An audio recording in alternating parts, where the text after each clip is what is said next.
There's something actually just for the fun of it. We'll let you see it. That's a no contract. This is just to explain to people what contracts are. That's done in a small little disc, the same size as a tax disc for a car, okay? And it's put on the windscreen beside the tax disc.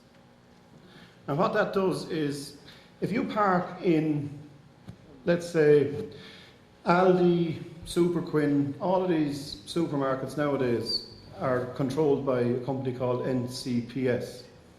So if you go in there and you park whatever way, they'll clamp you, okay?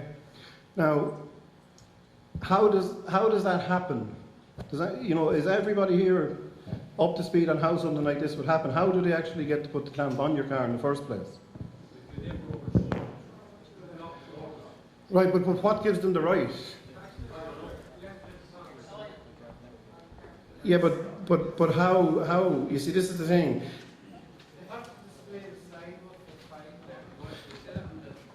Right. They would have to display a sign on the wall or in the car park stating the amount of the fine and what will happen if you're... Yeah. The amount of hours you have to be there to be clamped. Right, that's very good. So what happens is when you drive into, we're picking on Aldi, but you drive into an Aldi car park, okay, it's a private car park.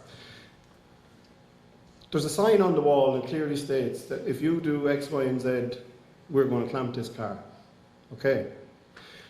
Now, what you've done here is, if this is attached to the windscreen of the car, because when NCPS come out to clamp it, they have to take a photograph of the tax disc of the car, along with maybe 7 or 8 other photographs.